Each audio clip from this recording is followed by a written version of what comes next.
नमस्कार दोस्तों, आप सभी का स्वागत है हमारे चैनल ज्योतिष शास्त्र में। आज की वीडियो शुरू करने से पहले हमारे चैनल को सब्सक्राइब कीजिए। दोस्तों, जीवन और मृत्यु के बारे में ज्यादा जानकारी किसी को नहीं होती है। हर व्यक्ति अपनी अलग अलग धारणा बनाए हुए बैठा है, मगर इसके बारे में सभी को सही से जानकारी होनी ही चाहिए। क्योंकि हम सभी को ये तो पता ही है कि हमें कर्म के हिसाब से ही फल मिलते हैं और वो इसी जन्म में हम भोग कर ही जाते हैं। अगर बात करें पुराणों की, तो पुराण में भी जीवन और मृत्यु के बारे में बहुत ही विस्तार से बताया गया है।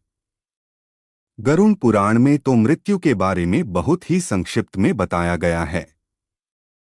इसके अनुसार व्यक्ति की मृत्यु के लिए भी समय होता है। जिस तरह से हर काम को करने के लिए कोई निश्चित समय होता है और व्यक्ति को कब क्या करना है, ये सब पहले से ही लिखा होता है, बस ठीक ऐसे ही मृत्यु का भी एक निश्चित समय होता है। जिस वक्त आपकी मृत्यु लिखी होगी, उसी वक्त आपको जाना होगा। इसके अलावा एक और मृत्यु के बारे में आप सभी ने अवश्य सुना होगा, जिसे अकाल मृत्यु कहते हैं।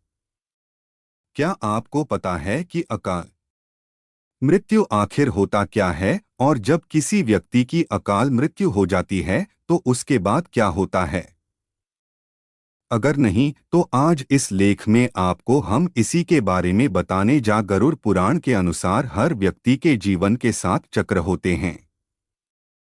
हर मनुष्य को जीवन में इन 7 चक्रों को पूरा करना रहता है। अगर कभी कोई मनुष्य इन 7 चक्रों को पूरा नहीं कर पाता है, या फिर कह लीजिए कि वो अकाल मृत्यु को प्राप्त हो जाता है, तो मरने के बाद भी उसे कष्टों से छुटकारा नहीं मिलता है। मनुष्य को मरने के बाद भी ढेर सारे कष्टों को झेलना पड़ता है। गरुड़ पुराण में अकाल मृत्यु के बारे में भी बताया गया है। इस पुराण के अनुसार अगर कोई व्यक्ति किसी दुर्घटना में, जल में डूबने से, या सांप के काटने से, या फिर किसी रोग के कारण, या फिर गले में फांसी का फंदा लगने से, या फिर भूख से पीड़ित होकर, या फिर किसी हिंसक प्राणी के द्वारा मारा जाता है, तो ऐसा ही व्यक्ति अकाल मृत्यु को प्राप्त हो जाता है। इसके अलावा बहुत से लोग ऐसे भी हैं जो आत्महत्या कर लेते हैं, लेकिन गरुड़ पुराण में उसी आत्महत्या को सबसे ज्यादा घृणित और निंदनीय अकाल मृत्यु बताया गया है। अगर कोई आत्महत्या करता है तो इसका मतलब यह होता है कि वह ईश्वर का अपमान करता है। वहीं जिन लोगों की मृत्यु प्राकृतिक रूप से होती है, उन लोगों को 3 या फिर 10 या फिर 13 या फिर 40 दिनों के भीतर ही दूसरा शरीर प्राप्त हो जाता है। लेकिन जो लोग आत्महत्या करते हैं, उन लोगों की जीवात्मा पृथ्वी लोक पर ही भटकती रहती है। ऐसा माना जाता है कि ये आत्मा तब तक पृथ्वी लोक पर भटकती है जब तक वह आत्मा प्रकृति के द्वारा जो उसका निर्धारित जीवन चक्र है, उसको पूरा नहीं कर लेती है। इस अवस्था में जो जीवात्मा होती है, उसे अगति कहा जाता है। ऐसे में न तो जीवात्मा को स्वर्ग लोक की प्राप्ति होती है और न ही नरक लोक की प्राप्ति होती है।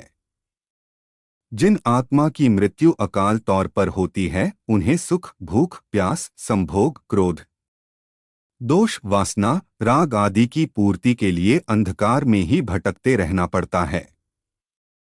ये आत्मा तब तक अंधकार में भटकती रहती है जब तक उस आत्मा का परमात्मा के द्वारा निर्धारित जो जीवन चक्र होता है वो पूरा नहीं हो पाता है। जब वो चक्र पूरा हो जाता है तो आत्मा को मुक्ति मिल जाती है।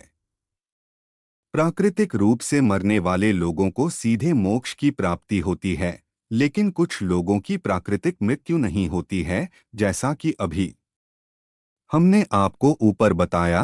तो उन लोगों की जो आत्मा है वो भटकती रहती है। यही भटकती आत्मा बाद में भूत प्रेत बन जाती है और लोगों को परेशान करती है।